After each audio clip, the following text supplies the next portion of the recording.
Welcome to another Founder Wisdom Pod. We have Jinelle D'Lima with us today. She's a Web3 entrepreneur. She's helping Web3 founders launch and scale with resources, funding, and advisory. She is an Animoca Brands and Immutable. I think you're in Singapore.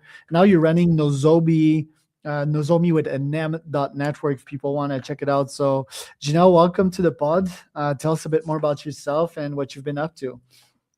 Thank you so much for having me. Well, I think you've captured everything brilliantly. I've been in marketing space for about a decade now, from Web 2 to Web 3. So Web 3 was a couple of years ago. And from the biggest ecosystems, I would say, like the L1s, like from Ethereum, Aptos, to even the smaller ones, like individual projects, we just help the actual projects or the founders with their growth strategy. That's what we do. And then besides that, we also help them with, as in the teams, with funding, if they need VC introductions or if they need like a community raise, which are like IPOs or ICOs. And then we also help with TGE. So TGE is when the tokens go live. So we help with the TGE strategy, like your liquidity, your market making, whatever else you would need. Right. And is Web3 still a thing? I see like ICO on your website. Like, is that even still happening? I haven't caught a wind of any new projects in that space, or at least intriguing ones. We've done, I mean, if you're in the space, you're in the space, I would say. Like last year, for example, we raised 87 million. So I wouldn't say things are dead. Yeah. Right. Because I deal with a lot of crypto clients just like raising for a token. I cannot see like anyone in their right minds like investing in that. I deal mostly with like institutional investors and accredited investors, right? So is it still a consumer thing to invest in ICO projects? It depends on your profile, I would say. So ICOs are for retail investors only. It's basically, so you have, you know how in like traditional funding, you have your VC, so you have your seed round, then you have Series A, etc., etc. Over here, after your Series A, most projects want to decentralize, right? Because you don't want a few people holding all of your tokens and holding your supply, which is why they have the community round. And that's when you give equal access to the retail investors on the same terms as the VC round that just happened before. So that's when ICOs come into play. So this is not for accredited investors or for institutions, because this is not they would not venture so far out into the risk curve. And should like investors that are like less educated venture into that? Like what's their interest? Are they just like degenerates? No, I don't think they're just degenerates. So there is a real use case for at least the projects that we work with. So we only work with use cases that are being deployed in the recent future and have like actual utility. Otherwise, we wouldn't work with them anyway. But for people who want to invest, obviously it's do your own research. But if you are not aware of like one, crypto is full of scams, right? So if you aren't aware of people to follow, then you're following the wrong people anyway. If you don't do your own research and if you don't know how to do due diligence, I would say it's very risky. So yes, please like think about what you're investing, why you're investing. Yeah, and I agree with all these principles, right? Like I'm very much of a libertarian. I think people should learn the hard way as well. There's no better way to learn than to lose your money. Maybe do it in a smart way. I don't know, like invest in 10-ish projects and yes, chat with some AIs and find out about the risk of most of them. What do you like about that space specifically, like Web3? Is it the liberty, the libertarian aspect? Is it the freedom? Is it the fact that you don't have much oversight? What do you like about that space? I mean, the reason I got into it was because it's creating equal opportunity. I don't see anywhere else where you can have access to the technology that we have at the scale that we have and then have an impact and shape that future, right? Because at least like with what we're seeing right now with take LLMs, for example, like all of these are controlled by a few centralized corporations. And I feel like what's going to happen is the faster we all plug into those centralized ecosystems, there's going to be network effects and then you're caged into that gilded cage or whatever, like that golden cage, and then you can't escape. So at least like with this, we have the incentives and we have the ability, we have the technology, we have the infrastructure now to actually educate people on why things should be decentralized and not owned by a few corporations. Right. And the first question I should have asked you is probably why launch your own company? You worked in marketing for various companies. Like, what prompted you to launch that one? Honestly, it was, I think, finding my purpose. Because when I was working with companies, I didn't have the agency to choose the clients that I wanted to work with. And then the clients that we did work with were sometimes, and because of crypto, right, you know when it's an outright scam, you know when your values don't match what your clients' values are. So there's like, you can see misalignment in your face. And then I didn't want to continue that way. I wanted to be able to have the ability to choose who I want to work with. And that's primarily why. The other reason is also I've seen so much shit go down. And then everyone keeps complaining the industry is a scam, crypto is a scam, but no one's doing anything about it. So I feel like there's very few people who actually want to make a difference. And then we're trying to figure out our small niches within the space. Right. Yes. Don't throw the baby with the bathwater is the lesson here. Yeah, because I myself am in crypto. I have so many clients. I've talked to a bunch of shady people also in crypto that are just attracted by the low accountability, because that's the other aspect of liberty, right? Like, too much of it is like low accountability, is like I can do whatever I want and I don't give a shit about others. And that tends to attract these types of player. You mentioned that you're the YC of Web3. What does that mean specifically to you? Is it like you want to be the de facto, the best pre-seed type of incubator for young and ambitious and smart Web3 founders? And why wouldn't these Web3 founders not choose YC instead of you? So we chose that because that was the positioning that we could have. So basically, what we do is we have founders in each stage of their journey, right? So in the very early stage, it's the planning. Over there, it's like YC library. We have like free founder resources that they can use. Unlike YC, this is open source. So that's one of the key differentiators, I would say, us versus YC. The second part is when they do need funding, we have access to our VC networks. And then the other thing is we have access to community rounds. I don't think YC would ever do a community round, for example. They don't believe in that ethos. And then the last aspect is at TGE, we help you with your TGE strategy. So, like, how do you not dump on day one? And what do you need to do such that the people you are attracting in your community hold your token versus use you as, or use the other people as exit liquidity?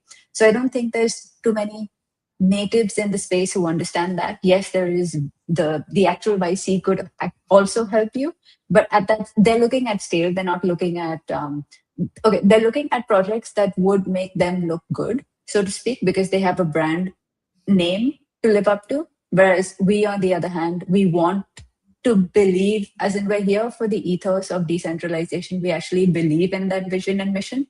So that's the key difference. Another thing that I see in crypto projects sometimes is that decentralization is the full purpose, but most of the time, people don't even want decentralization. What are you looking for when you're evaluating projects and their usefulness? So decentralization is an outcome of why you're building the network in the first place. So when you build a centralized community company, you need one or like a team at the helm, and they're always guiding you. The whole purpose of the year is to give ownership to everyone else in the network, and they will help build with you. That's why you decentralize in the first place. So unless you're using it for that purpose, you shouldn't decentralize.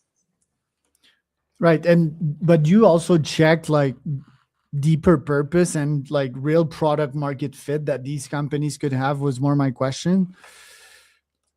Oh, you have to, right? I mean, right now at least we're so nascent. We're like, it's so early. The tech hasn't even like fully developed yet. So yes, while there's like big fat vision and missions, like even Ethereum, if you go to look at it, like its roadmap is not delivered. They're still building, right? So it's very hard to say what the future looks like. But at least we're taking building blocks towards that future. But yes, you do assess for product market fit. Like otherwise, like there is no utility and there's no point to it. Right. You started this with a co-founder, right? Like, how are you both complementary, you and Lewis? Louis, yeah. So Louis is based in Australia. He's from, and so I met him at Immutable as well. He was the head of growth there. And then he moved into Hansa, which was a VC fund, where he raised, I think, 2 billion AUM or something. Anyway, so his expertise lies in the VC connections and also lead generation. And then what I do mostly is client management right now. But then I'm also getting into leads now. Got it. And you mentioned Immutable and these other X companies. I don't personally know them. Why are they impressive, and what did you learn from your time there? So Immutable is one of the L2s, and L2 is a layer 2 solution built on Ethereum. They use Ethereum security. Um, Immutable was one of the first gaming companies.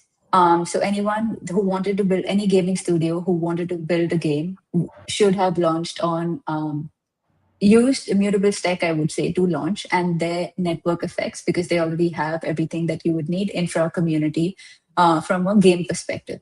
The reason why they were impressive is because in 2021, at least when I joined, they were one of the biggest names. They had just raised, I don't remember how much, but they had just finished their Series C, which means they were attracting the best talent. So if you ever, they were like the PayPal mafia back then. So if you ever needed like to know what was happening innovation wise, Immutable is where you would go. They had the smartest people. You would work with the smartest coworkers. So that's why I chose it. And then obviously in crypto, it's very hard to um, brand reputation, let's say, is a big deal. It's very hard to know who's legitimate and not, which is why I went after the bigger brands. So yeah, that's why Animoca was the next one. And what kind of success have you seen so far running Nozomi? Like, give me some metrics here. Yes, you've raised some capital. Also, can you quantify like the GTM impact or the sales that you brought to some of these companies? Because you also do GTM, right? You don't only do Mhm. fundraising, you also get clients for them. Yeah, so we've actually recently started advisory just this year. But until last year, like for the whole of last year, in fact, we would just focus on community rounds because that is where we saw our niche, so to speak. But this year, so the impact that we have is we have a different playbook or a different way of looking at things. So you can't just take the Web2 growth methods or growth tactics or ideology even and then apply it to Web3 because it's a completely different world, right? Like in Web2 you take like you have like so many years, like decades of like building your product, then figuring out your seed round, then figuring out your MVP, then monetization, then do another round. And you have like those many years of runway. Everything is centralized also. And then you don't hit the market until like your product is actually like monetizable, right? Like it's perfect and ready to use. That's the opposite in Web3. In Web3, you're building in public from day one. And then you TGE also in public, which is the equivalent of an ICO in like 18 months, like even 1 year sometimes. And then all of that, because of that compression, you need to work at extra speed because you don't only have the same stakeholders. So you don't only have like a board who's controlling everything. You have all these other extra type of stakeholders. So there's your investors who would get in, your retail investors. You would have your VCs who are already in. You would then want to give the range to the community as well at TGE because now your token is out in the open. So the strategy that you would employ is very different from Web 2. You can't apply the same tactics. So where in Web 2 you would have like a product user, like a power user. Over here, what we do is we try and figure out what are the type of stakeholders that you would need in your ecosystem to grow your network on like in a self-fulfilling way after TGE, because then you're not at the reins controlling everything. And there are four types of stakeholders. There's engagers, people who'll engage with your network, people who there's contributors who will actually like write code for you, or on the non-technical side, like blogs for you, like advocate for you, for example. And then there's people who would invest in you because they believe in your vision. And then we're hoping that all of these convert into ambassadors or evangelists. And you need to deepen their commitment curves in your ecosystem, right? You need to give them a reason to believe. And how do you do that? That is what we employ. So we call this model the past citizen model. So far, no one else has used a framework, and this is the framework that we employ. And we've reverse engineered it from the three big successes that we see.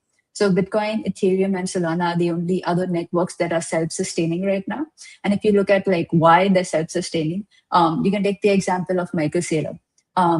Or Tommy Lee from Ethereum. So Michael Saylor, he's not just one type of stakeholder, right? He doesn't only invest in Bitcoin. He also talks about it. He goes on like media runs, for example. He does policy changes. He impacts the board with like whatever decisions they're making, because of which other corporations are also looking at him and how he's investing in digital assets, which means the world is noticing them. So like when you take him as an individual player, he's not just one person, like he is one person, but he is operating at the scale of like say 100, right? And so you want to attract and incentivize that kind of a person or that kind of a stakeholder. And this is the framework to do it.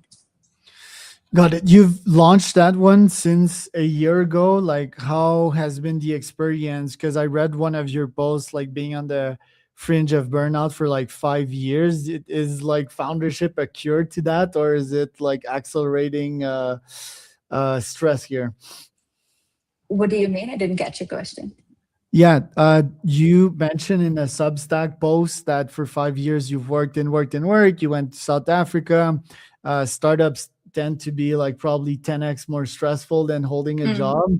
How's that playing out for you so far? It is stressful in the sense because this is where the most growth is, right? In the sense, for me personally, the thing that I'm most scared about is showing my face in public. So, like, this is one of the first few podcasts I'm doing, in fact, this year, because I've been so scared of like building in public, and I'm supposed to be like the face of the brand. So yeah, so it pushes me out of my comfort zone. But then that's where I know like where the fear is, I need to get over. So yeah. And how, if like startups are a better fit for you? Because for me, for example, I could never accept a job, right? Like being a founder is my calling. It's pretty much my life purpose. I would like die if I would go into a 9 to 5. How would you compare like the stress of being in a job that you don't fully control and you're not like fully aligned with the incentive, and being a founder? It's more stress, but at least you have the freedom. Is that a better fit for you? And that what was like killing you from the inside when you were working at an actual job? So for me, it was more about purpose. So I've done this. So there's something called a parametrics test, which is essentially it's like a personality test, but goes deeper. It goes into your actual character makeup. And I realized I lead with purpose, which means if I don't feel fulfilled unless I'm working on something that I actually think will make an impact to society. And the way I want to make an impact is equal opportunity. So creating equal opportunity for people, giving them the same leverage that I don't have, right? And so I see that with Web3 in my work daily. And the reason I wouldn't say I was like burnt out, but it does come to a point where you're working so hard and you're working for someone else under someone else's rules, and then it doesn't feel like you're living life authentically. That was my main gripe.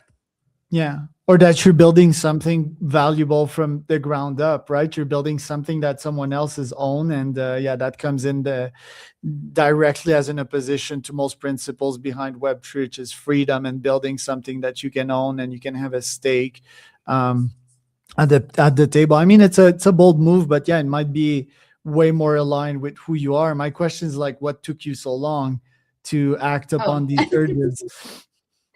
I was scared. So literally, like when I decided, I think it was October 2024. I mean, I always knew I wanted to do something on my own. I knew I wasn't fit for it, but I was just like, because I was benchmarking myself on how much I was making financially, I was like, I can't give up a cushy job to go out on my own because I don't know how it will play out. And even if it does play out in the long run, my whole self image was based on how much I was earning, and that was my worth. So I had to do a lot of like inner work to dismantle that belief first. So that was what I was working on last year. How do I show up and not, as in, by just me being me, I do have value and I don't need to do anything else. Even that is enough because I have a unique perspective or whatever. And then anything else is then a bonus. So that's what I've been working on myself in the past year, I would say. And now I feel like I'm in the space where I've done the inner work and I'm okay. Or I feel like the next step in my journey is facing my fear of like public speaking. So yeah, so that's why I'm doing a lot more podcasts and stuff this year. Right, glad I can help you with that. My You're not the only one to think that way, like I have a friend that also thinks this way, but to me, and I'm not sure to you, but isn't it obvious that the only way to become rich is owning a company? Like, I mean, there's not, and the fastest way to get there, I mean, there's no other ways that I can think of. Even if you work at Goldman and you're paid 1 million a year, I'm eventually gonna be worth like 1,000 to 100,000 times that, and I'm gonna beat that person at Goldman that took, yes, the quote unquote safe path to accumulate wealth, but they're never gonna be centi millionaires. There's only one way to get there. So why isn't that this super obvious? Because not everyone wants to be a millionaire, right? In the sense, like But you want financial to freedom. win. You want to win. You want to win the financial game, and you compare yourself to friends. But at the end of the day, me, the entrepreneur, I'm gonna make 100 to 1,000x more than you would. So if you want to win, then you need to be an entrepreneur. I'm not sure what I'm missing there. Oh, I mean, what I mean is, I mean, I had a similar mindset before, I would say, but now I'm not only optimizing on financial success because it was at the expense of the other aspects of life. So, like, my health was deteriorating. I didn't have time for family. I didn't have time for friends. I wasn't giving myself time, forget time for anyone else. Like, I wasn't sleeping, I wasn't eating on time. And it, it got to an extent where I don't think I would have been happier in the long run. Like, yeah, so I feel like not everyone's optimizing for financial success. And that's, the bonus and me winning hands over fists over most of people is that I sleep like 9-10 hours at a night. I'm happy as fuck, like since 10 years. I live my best life. I've traveled the world.